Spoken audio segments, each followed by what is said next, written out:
Eu vou falar hoje para vocês sobre o que é o projeto Asmavix, né, que está em andamento, né, e quais são os objetivos, mas eu vou falar principalmente sobre a parte de engenharia e vou deixar a parte de saúde para o professor Mil falar. Então, vou fazer uma breve síntese do projeto primeiro, depois eu passo a palavra para o professor Mil, e aí ele continua com a exposição, falando mais especificamente da parte de saúde do projeto. Como eu já falei, né, e Faradiba apresentou, meu nome é Neival, eu vou apresentar para vocês o projeto Asmavix, mas, na verdade, é uma equipe bastante grande, né, envolvida aqui na parte de engenharia. A gente tem o pessoal envolvido com modelagem, o pessoal envolvido com as técnicas experimentais, porque a gente mede a exposição pessoal das crianças, ao mesmo tempo que a gente faz campanhas de qualidade do ar indoor dentro das casas e dentro das escolas. A gente também monitora a qualidade do ar na vizinhança. E, além de medir as concentrações de poluentes, a gente ainda faz a caracterização química das partículas coletadas. É um projeto, como eu já tinha falado, um projeto multi-institucional, né? Então, nós temos pesquisadores da UFES, né, que, de fato, coordenam o projeto, mas a gente tem também pesquisadores da UFMG, da EMESCAM, professora Faradiba, do Senai Cimatec da Bahia, professor Davidson, e da Universidade de Vila Velha, a professora Érica também está presente. O projeto ele é integralmente financiado pela ArcelorMittal. Bom, eu dividi minha apresentação aqui nesses 4 tópicos, tentando ser bem breve, porque penso que a parte do professor Mil é até mais interessante, porque fala efetivamente sobre os indicadores de saúde. Mas, de maneira geral, eu peguei emprestado esse slide aqui dos meus colegas da saúde, né, enfatizando a relevância do problema asma, né, que é uma doença talvez mais comum entre as crianças, né, e tem crescido significativamente nas últimas décadas. Uma das características mais importantes para nós, pesquisadores, é que, apesar de haver da importância da doença, efetivamente, tem poucos estudos correlacionando diretamente os sintomas com, efetivamente, a qualidade do ar. Então, é justamente aí que o projeto tem o seu foco, né? E aqui na região da Grande Vitória, a gente tem por ser uma região industrial, uma região com grande tráfego de veículos, e que já alguns trabalhos anteriores têm demonstrado os efeitos da saúde, a gente, então, usa Vitória como o nosso experimento de campo, né, para avaliar essa correlação. Para quem não conhece a região da Grande Vitória, né, uma cidade, a região metropolitana é composta por 5 cidades, né, então a gente junta Vitória, Serra, Cariacica e constrói essa região metropolitana aqui com 1,9 milhões de habitantes. A gente tem 800 mil veículos na cidade e intensa atividade industrial. São esses pontinhos vermelhos que estão marcados aí no nosso mapa.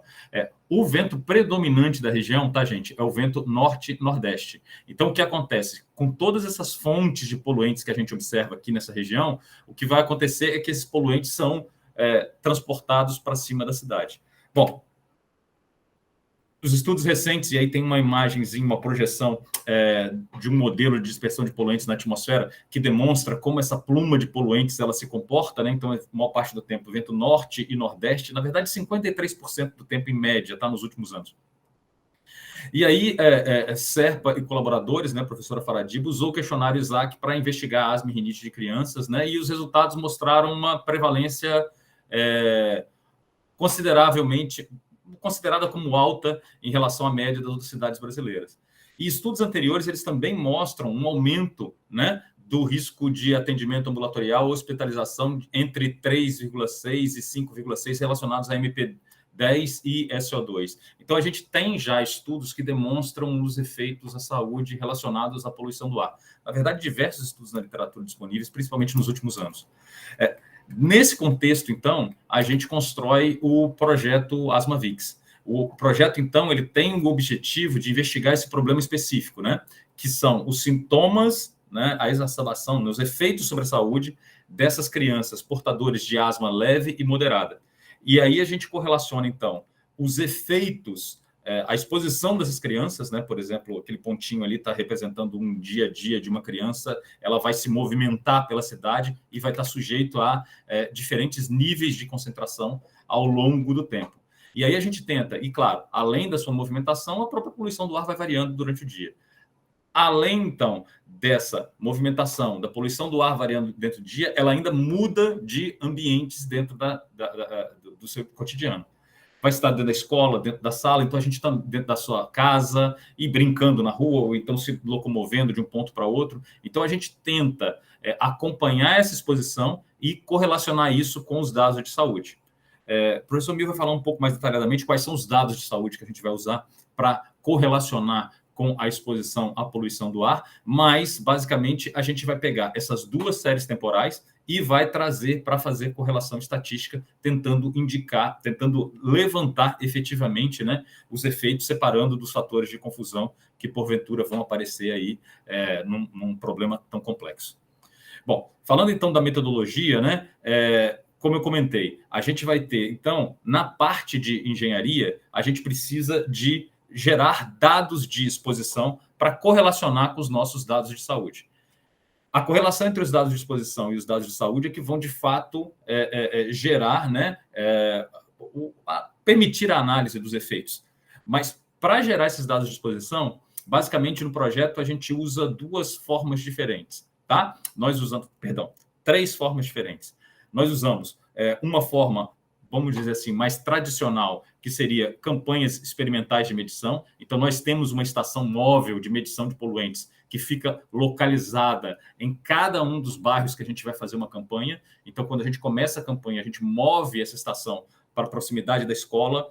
Na verdade, a gente instala numa das escolas do bairro e fica monitorando a qualidade do ar na região. Então, esse é um método de medir efetivamente a exposição. O segundo método é tentar utilizar, a gente utiliza um modelo de dispersão semelhante a essa animaçãozinha que está rodando aí em cima, para acompanhar a qualidade do ar em toda a região onde a criança se desloca. Porque o problema de você usar um modelo, uma estação móvel, como essa aí, onde a gente vai colocar a estação num único ponto, a gente tem uma concentração média em todo o bairro. Ao passo que, quando eu uso um modelo, eu consigo capturar as diferenças de concentração. Por exemplo, se esse indivíduo está caminhando em uma via muito poluída todos os dias para ir para a escola, né? Então, eu consigo acompanhar, eu consigo perceber as variações espaciais, tá, de concentração. Bom, essas duas formas de avaliação da qualidade da exposição, elas são complementadas por uma terceira, que efetivamente é medição direta da exposição das crianças. Eu tenho um equipamentozinho que eu coloco, então, nas crianças, um cartuchozinho absorvente que eu vou colocar nas crianças e elas vão passar o dia com esse equipamento e aí, enquanto elas estão fazendo as campanhas de amostragem, tá, de indicadores de saúde, elas vão estar com esse equipamentozinho, com esse absorvedor, que vai conseguir captar toda a média de exposição dos poluentes ao longo desse período. Tá? Então, a gente mede exposição de três formas diferentes.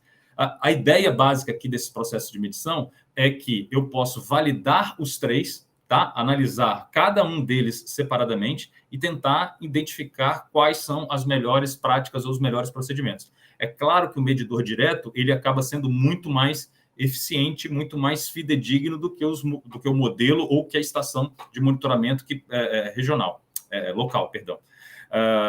Mas ele tem um grande problema, né? Eu não consigo colocar um medidor pessoal em todas as crianças para medir efetivamente todos os poluentes durante todo o tempo. O custo começa a ficar proibitivo para o meu experimento. Então, eu uso o método para exposição pessoal para validar as outras duas formas de cálculo da exposição. Então, nas campanhas experimentais, basicamente, a gente tem esses três tipos de dados que saem continuamente do projeto, né? A gente tem um monitoramento do ambiente externo, na vizinhança próxima da criança. Todos os participantes estão num raio inferior a 2 quilômetros, a gente tenta preferencialmente manter um raio inferior a 1 quilômetro da nossa estação de monitoramento. Então, a gente monitora SO2, NOx, ozônio, partículas. E aí, partículas é interessante porque a gente mede não apenas as partículas, a concentração, mas a gente mede também a composição química e compostos orgânicos voláteis. Para o ambiente interno, a gente faz a mesma coisa e a gente faz a exposição pessoal para 3 gases, SO2, NOx e ozônio. Bom, a gente já fez hoje, até hoje, 3 campanhas aqui no bairro de Andorinhas. Vocês estão vendo aí, passando essa animação, a gente observa a pluma de poluentes proveniente da região industrial e das principais vias de tráfego da região. Então, vocês podem notar que o ponto 1, que é onde a gente fez a campanha, é o ponto mais limpo no momento. A gente estava em vias de mudar aqui para o ponto 2, tá? Onde seria a nossa quarta campanha, mas aí com a Covid a gente foi obrigado a interromper os nossos experimentos. Então, a gente já tem 3 campanhas realizadas, a gente monitorou com os monitores pessoais 21 crianças durante esses 15 dias de experimentos e começou a fazer os nossos experimentos indoor quando a gente, infelizmente, foi interrompido, né? Basicamente, para cada uma dessas crianças, a gente vai ter a exposição calculada dessa forma aqui, que é composta de 3 parcelas, né? A primeira parcela sendo o componente de exposição outdoor, ou seja, no ar exterior, e as outras parcelas vão ser dos ambientes que as crianças vão passar o seu tempo. No nosso caso, a gente considerou 3 ambientes, que são os majoritários das crianças, né? A escola, que é a primeira parcela, e a casa das crianças, que é a maior parcela de tempo, efetivamente. Para a concentração outdoor, como eu falei, a gente usa a estação, o dado da estação fixa, né, que está assinalada aqui, ou a gente usa o movimento, né, a trajetória que a criança faz durante o dia. Para isso, a gente usa questionários de atividade para acompanhar cada uma dessas crianças, e aí a gente extrai dos modelos de dispersão como é o gradiente de concentração que essa criança vai experimentar durante o dia e durante os períodos que ela vai estar sujeita, claro, àquela concentração. Para determinar as concentrações indoor, a gente usa esse dado aqui, que é a relação indoor-outdoor. A gente está fazendo os experimentos dentro das escolas, né? E também dentro das casas das crianças. E a gente acaba tendo dados como esse aqui, que vão dizer para a gente quanto é a concentração do lado de fora, quanto é a concentração do lado de dentro, e a gente tenta calcular a relação indoor-outdoor para prever como vai ser a concentração que as crianças vão estar sendo expostas. Além dos dados indoor-outdoor, a gente tem esses dados aqui que a gente ainda não tratou, mas a gente vai os usar em breve, que é justamente a composição química das partículas que a gente está coletando. Então, para cada uma das crianças, nós vamos ter esse tipo de dado aqui, tá? O dado de exposição, tá? Com o monitor individual, o dado proveniente da estação e o dado proveniente do modelo. A gente analisa os 3 dados, usa os 3 dados como ferramentas de correlação para tentar identificar os efeitos à saúde das crianças. Só para concluir, eu acho interessante mostrar isso aqui, que além de calcular a exposição, a gente calcula a dose. E aí a dose, ela traz alguns resultados interessantes, por quê? Porque a exposição vai mostrar a concentração média que a criança a exposição vai mostrar a concentração média que a criança está exposta. A dose, por outro lado, vai mostrar a concentração que é de fato inalada. Aí você observa que a criança passa quase 90% em um ambiente indoor. Porém, o que vai acontecer de fato é que, se você olhar poluentes como esse aqui, que é o PM10, você vai observar que, de fato, a dose corresponde a 80% da concentração, 80% da concentração que ela inala, de fato, está relacionada a ambientes indoor.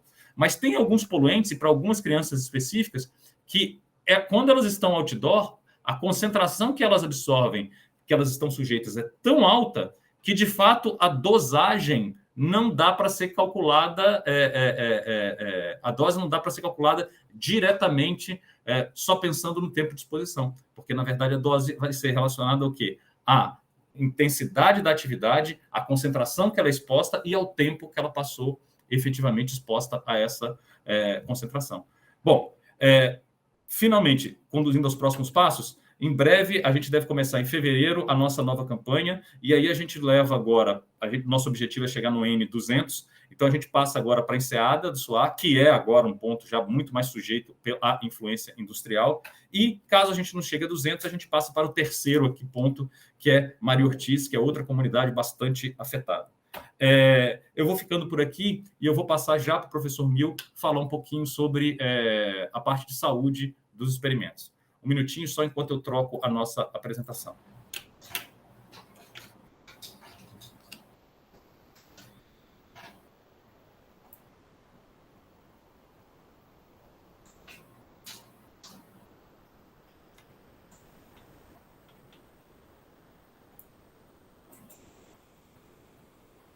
Pronto, Mil. Pode começar. Bom dia a todos. Primeiro, eu queria agradecer a oportunidade de estar aqui apresentando primeiros dados, ainda dados preliminares, sobre o projeto ASMA-VIX. Passo próximo. Na verdade, Neival está passando para mim, e eu queria começar aqui abordando a questão da importância que a poluição atmosférica tem encontrado nas relações de doenças no nosso meio, né? Então, dentro do modelo causal de doenças, a gente tem que os organismos biológicos, eles são nós, na verdade. A gente é exposto continuamente a agentes biológicos, físicos ou químicos, que são os agressores, ou você se adapta, ou quando você não tem mais uma adaptação, você desenvolve uma doença. Passo próximo. Na verdade, ao longo da história, a história humana, né, então, sempre nós tivemos expostos a agentes químicos, por exemplo, são os poluentes, passo próximo, e esses poluentes, eles atingem o organismo humano ou de outros animais, quer dizer, dentro do ambiente biológico. Principalmente o principal veículo era a água, né? Obviamente que os agentes biológicos, durante muito tempo, bactérias, vírus, protozoários, etc., sempre foram os elementos de maior preocupação com a questão da saúde, tanto humana como dos animais. E a água era o veículo que levava, então, esse agente biológico, ou, na verdade, um agente químico também, a entrada no organismo pelo aparelho digestivo. Passo próximo. Isso muda um pouco hoje com a questão da poluição atmosférica. Então, o veículo passa a ser o ar, né? A questão da poluição atmosférica, na verdade, tanto você tem a poluição, digamos, natural, produzida pelos ventos, etc., e hoje você tem os grandes componentes da poluição atmosférica, que são a poluição industrial, a poluição veicular. Então, todos esses elementos que são nocivos aos organismos vivos, eles atingem o nosso corpo através da via respiratória e vão aí exercer os seus efeitos. Passo próximo. Obviamente que o aparelho, como a via de entrada desses agentes poluentes é a via respiratória, o aparelho respiratório, na verdade, ele serve não só como porta de entrada, mas como sinalizador inicial de outros problemas que podem acontecer. Então, a questão da asma, por exemplo, os indivíduos que têm uma hiperreatividade, por exemplo, da musculatura brônquica a agentes externos, obviamente, são um grupo vai constituir um grupo muito importante em que a poluição vai ter um impacto. Passo próximo. Esse slide, eu acho um slide muito interessante. Por quê? Porque a poluição atmosférica ela pode exercer efeitos agudos e crônicos. E nessa exposição aqui, você tem os 3 grandes parâmetros temporais de efeitos dos agentes que entram pela via respiratória. Você tem efeitos agudos que se manifestam durante os aumentos de concentração, por exemplo, de certos poluentes, que, em geral, vão produzir efeitos biológicos através de desbalanceamento do sistema nervoso autônomo. Então, tem vários estudos na literatura que mostram, por exemplo, o desencadeamento de episódios, por exemplo, não só de manifestações respiratórias, como tosse ou mesmo a precipitação de crises de asma, que são decorrentes de uma alteração desse balanceamento simpático vagal. Mas não só no aparelho respiratório. Tem estudos, por exemplo, que mostram que durante aumentos importantes de determinados poluentes atmosféricos, gases, por exemplo, você tem aumento da frequência cardíaca, você tem aumento de incidência de arritmias ventriculares. Existe um estudo bem interessante no Canadá, feito no Canadá há mais ou menos 10 anos atrás, que mostra esse estudo as visitas a prontos sistemas, serviços de urgência e emergência por arritmias cardíacas. Então, o desbalanceamento do sistema nervoso autônomo levando a esses efeitos agudos. Você tem os efeitos que se manifestam mais a médio prazo, que, em geral, são decorrentes de quê? De lesões do endotélio vascular. Então, partículas que conseguem se translocar tanto pela via respiratória como nas células endoteliais, vão levar a eventos que tanto podem aparecer na fase mais aguda, como, por exemplo, elevação de pressão arterial, isso é bem demonstrado, né? Durante eventos de aumento de concentração de determinados poluentes, a pressão arterial se eleva, como efeitos mais demorados que decorrem, em geral, de alterações nesse endotélio, por exemplo, alterações inflamatórias. E você tem os efeitos de longo prazo, quer dizer, a exposição a poluentes atmosféricos a longo prazo vai levar, na verdade, vai contribuir para estados de inflamação sistêmica, inflamação crônica sistêmica. Na verdade, quando a gente fala em inflamação aqui, nós estamos falando num desbalanceamento do sistema pró-inflamatório e anti-inflamatório. Em geral, o estresse oxidativo produzido pelos poluentes, na verdade, ele vai exacerbar os efeitos pró-inflamatórios, a produção de citocinas pró-inflamatórias. Isso aqui está relacionado, por exemplo, com os efeitos a longo prazo da poluição, como a própria aterosclerose. Quer dizer, hoje nós sabemos que a aterosclerose ela é exacerbada por aumento da concentração de poluentes na atmosfera, e pessoas que vivem em ambientes, tanto demonstração disso em populações, mas principalmente em estudos experimentais em laboratórios, em que você tem animais que vivem em atmosferas controladas. Então, determinados tipos de poluentes, na verdade, eles exacerbam o processo de desregulação endotelial, quer dizer, aquela barreira que separa o sangue da parede vascular, e essa desregulação endotelial é um dos eventos iniciais que vai contribuir, na verdade, para o desencadeamento da aterosclerose. Passo próximo. Então, por isso que alguns efeitos da poluição, eles são mais agudos e outros mais a longo prazo. Nesse projeto específico, ele tem como principal objetivo determinar em que extensão a concentração de poluentes atmosféricos afeta os sintomas de asma em crianças e adolescentes moradores de Vitória.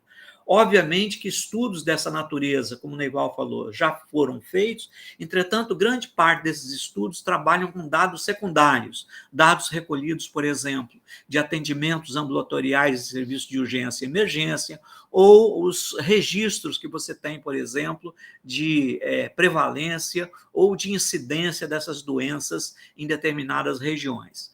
Nesse estudo aqui, o que nós queríamos, o nosso objetivo principal, é obter uma medida direta do impacto, não só da concentração de poluentes, e vocês viram na apresentação do professor Neival, que é uma gama grande de poluentes que vão ser avaliados em sintomas agudos ou sintomas precoces de alterações respiratórias em crianças e adolescentes que são portadoras de asma e que não são portadoras de asma, como nós vamos ver.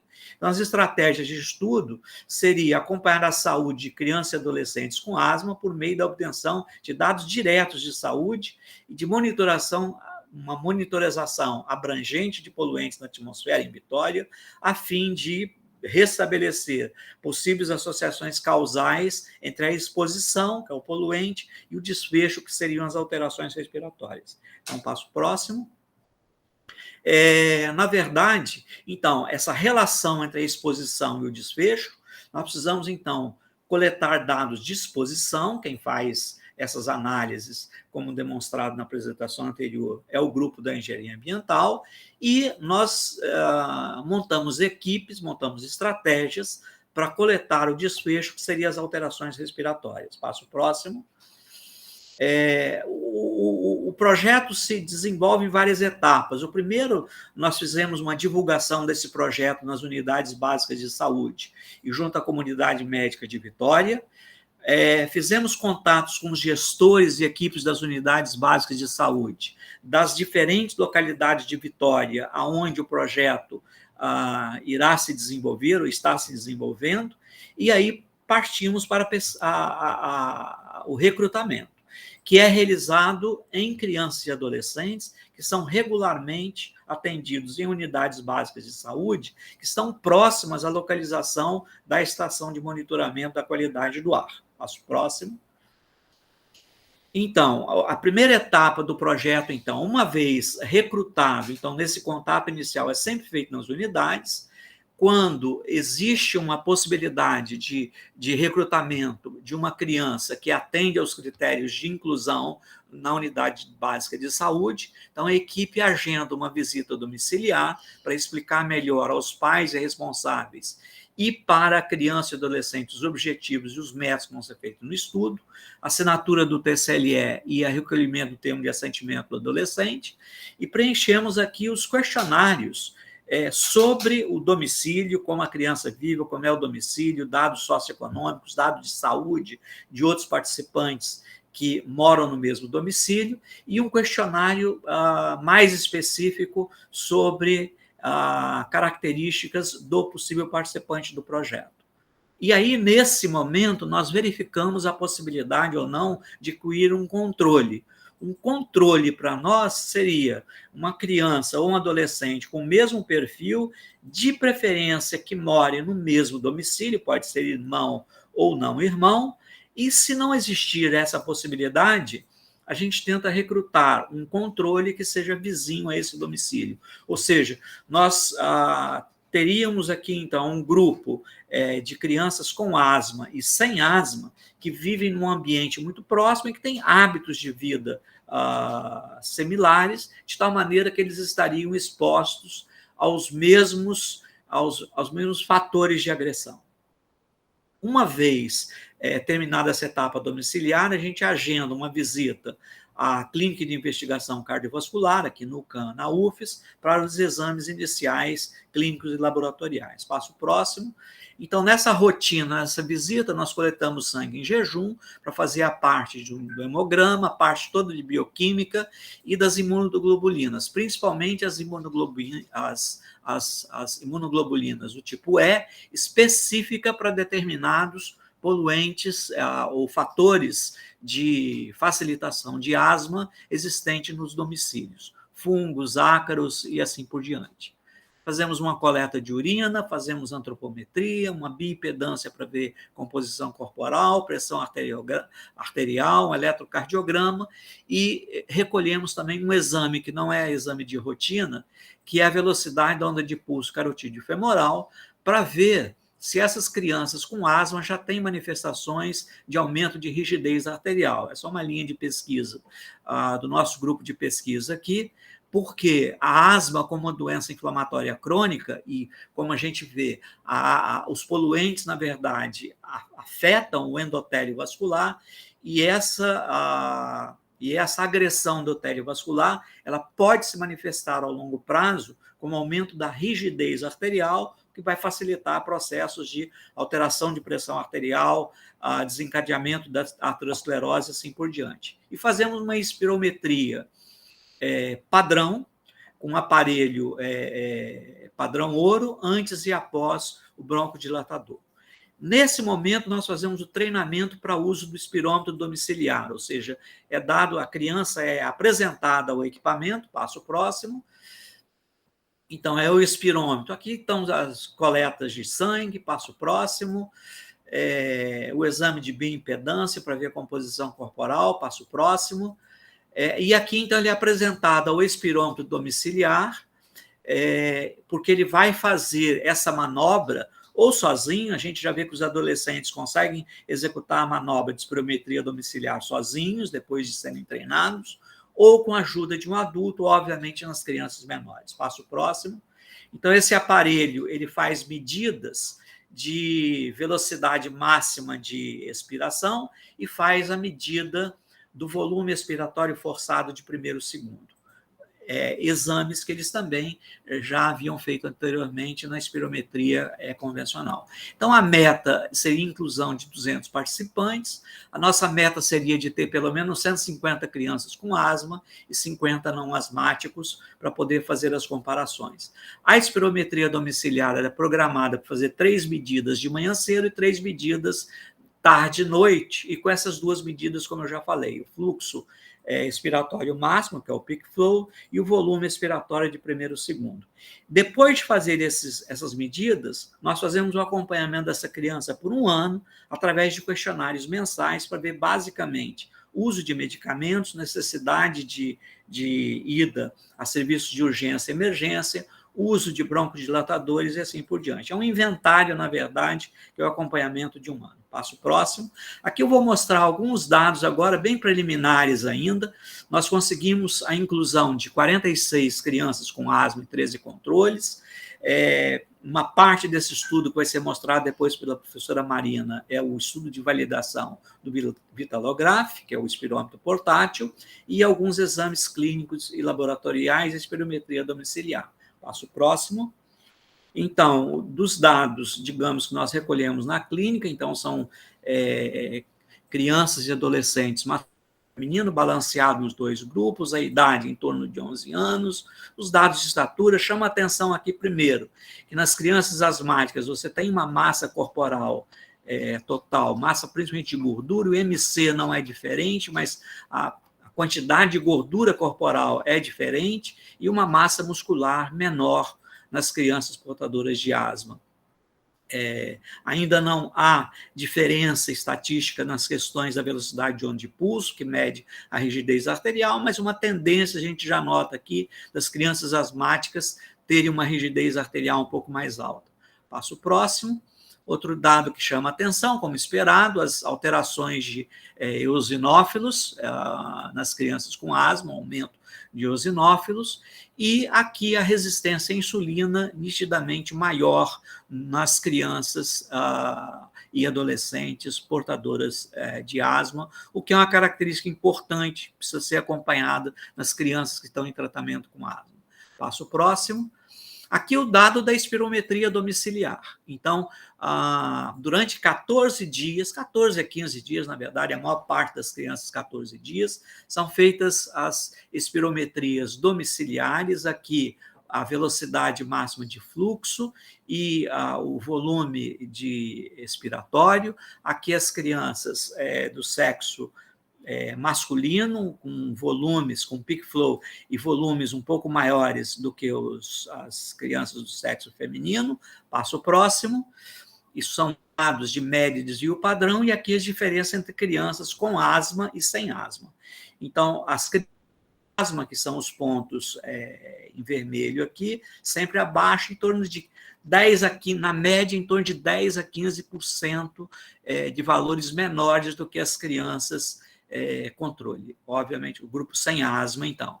Então, a gente vê que há uma estabilidade nesses valores ao longo dos 14 dias. O que vai se ver aqui, esses dados vão ser cruzados, na verdade, com os poluentes, os diversos tipos de poluentes, por exemplo, material particulado ou gases, para ver se detectar se essas flutuações circadianas elas guardam correlação com as flutuações não circadianas ou as flutuações dos poluentes, e para ver se essas flutuações são similares em crianças com asma e crianças sem asma. Passo próximo. Aqui são os dados médios, na verdade. Um dado interessante os dados tanto de velocidade de fluxo como de volume total expirado no primeiro e segundo são menores no período da manhã, são menores, como nós já vimos, em meninas em relação aos meninos, e aqui a gente vê que elas são menores, um pouco menores, não há diferença estatística ainda, mas a tendência está mostrada aqui nesse grupo pequeno, elas tendem a ser menores no período da manhã e maiores, um pouco maiores no período da noite, ou seja, tanto no fluxo expiratório máximo, passo próximo, como também no volume de expiração máximo, o padrão é o mesmo, né? Menor nas meninas e um pouco menor no período da manhã em relação às coletas realizadas no final da tarde, início de noite. Um dado interessante aqui, a gente tinha, um dado importante para o estudo é que a gente tinha dúvidas se realmente as crianças iam conseguir fazer medidas reprodutíveis, mas o dado que bastante positivo é que a espirometria domiciliar ela foi bastante bem coletada, pelo menos em 90% das crianças. Que eu me recorde, assim, só uma das crianças asmáticas, ela fez durante 2 dias e depois não repetiu. Tentamos verificar por que a criança se demonstrou, um adolescente, se demonstrou desinteressado, e aí as medidas foram perdidas. Mas grande parte das crianças, obviamente, um outro dado você tem que excluir, porque às vezes tem valores não compatíveis, digamos, com os intervalos de medida, mas 90% das medidas foram consideradas medidas válidas.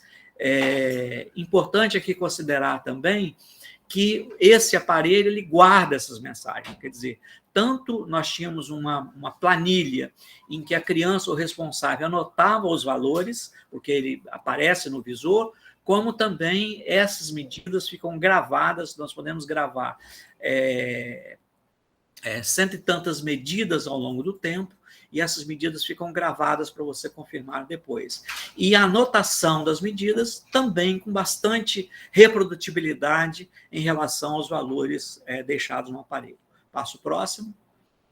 Aqui só em termos de média, então a gente vê, considerando crianças asmáticas e não asmáticas, considerando todos as medidas feitas ao longo de 15 dias, nós temos uma diferença, claro, como o número de medidas aqui é grande, a diferença estatística aparece e da ordem de 15%, tanto no peak flow, passo próximo, como no volume expiratório de primeiro e segundo, menor nas crianças asmáticas em relação às crianças não asmáticas. Passo próximo. Então, hoje, as dificuldades que nós tivemos, a maior dificuldade foi que o recrutamento, na verdade, é a etapa mais difícil, porque nem todas as pessoas abordadas na unidade de saúde elas aceitam participar. Tem unidades de saúde que a gente tem uma resposta melhor, outras unidades com mais difícil, e no processo analítico nós precisamos ter muitas crianças respirando ao mesmo tempo. Então, essas 3 campanhas de campo foram feitas quando nós tínhamos 20 espirômetros, em geral, cada uma delas nós tínhamos 19, 18 a 20 crianças fazendo as medidas domiciliares ao mesmo tempo. Nós agora temos um número maior de espirômetros e no prosseguimento do trabalho a gente vai conseguir fazer os registros com um maior número de crianças fazendo a medida domiciliar ao mesmo tempo, quer dizer, no mesmo dia e praticamente nas mesmas horas, porque nós temos essa janela de 3 horas de manhã, 3 horas à noite. Se o modelo precisar ser refinado, tudo isso nós temos registrado em que hora, em que momento da manhã, em que momento da tarde e noite, cada criança fez o seu registro em cada dia. Então, existe uma base de dados bastante robusta hoje para se trabalhar depois dentro da análise estatística, e como o professor Neival já falou, a gente pretende retomar esses registros no início de fevereiro desse ano agora. Passo próximo. Então, queria agradecer aqui as diversas equipes, né? A equipe de recrutamento, as equipes de exames, as equipes de acompanhamento, de estatística, e também a gente tem o pessoal da genética envolvendo, que está recolhendo material para estudos posteriores. E, como já foi dito aqui, o projeto é financiado pela ArcelorMittal, que a gente agradece esse apoio, que sem esse apoio seria impossível realizar um projeto dessas dimensões. Muito obrigado.